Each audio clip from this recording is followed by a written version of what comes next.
MS Access मधील next object आहे queries. तर क्वेरीज मध्ये जाण्यासाठी इथं क्वेरीजचा आता ऑप्शन आहे, ह्याच्यावरती क्लिक केल्यानंतर त्याचा इथं व्ह्यू ओपन होईल. ह्याच्यामध्ये दोन पॉइंट्स आहेत, create query in design view आणि create query by using wizard. First आहे create query in design view. तर हा व्ह्यू ओपन करण्यासाठी ह्याच्यावरती डबल क्लिक करा. इथं त्याचा व्ह्यू ओपन होईल आणि इथं शो टेबल अशी इथं एक विंडो ओपन होईल. याच्यामध्ये हे टेबल्स आणि ह्या क्वेरीज म्हणजे क्वेरीज आपण काही क्रिएट केलेलेच नाहीत, त्यामुळे इथं क्वेरी येत नाही आहेत. ह्या टेबल्स तुम्हाला जर ह्या क्वेरीमध्ये ॲड करायचे असतील तर तो टेबल सिलेक्ट करा आणि ॲड या बटनवरती क्लिक करा. आणि जर तुमचे टेबल्स ॲड करून झाल्यानंतर तुम्ही क्लोजवरती क्लिक करा. तर आपण आता क्वेरी क्रिएट करणार आहोत, त्यासाठी ह्या जो टायटल बार दिसतो याच्यावरती राईट क्लिक करा आणि SQL व्ह्यू याच्यावरती क्लिक करा आणि इथं तुम्हाला जी कुठली क्वेरी लिहायची असेल ते तुम्ही लिहू शकता. तुमची क्वेरी लिहून झाल्यानंतर इथं टूलबारवर कोपऱ्यात व्ह्यू असं बटन आहे, ह्याच्यावरती क्लिक केल्यानंतर तुमची क्वेरी रन झालेली दिसेल.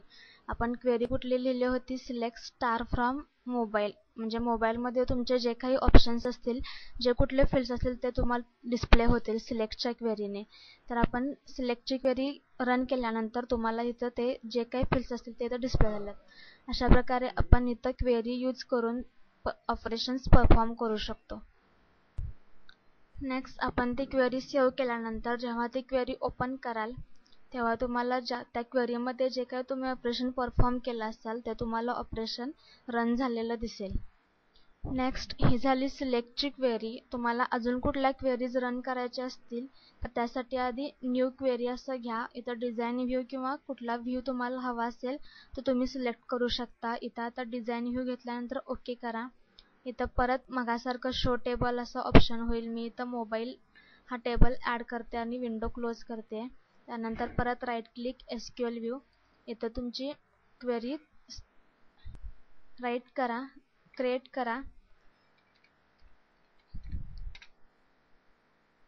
आता मी इथे डिलीटची क्वेरी लिहिते. आता ही क्वेरी रन करायची असेल तर परत मगासारखं व्ह्यूवरती क्लिक करा. क्लोज केल्यानंतर सेव्ह करा.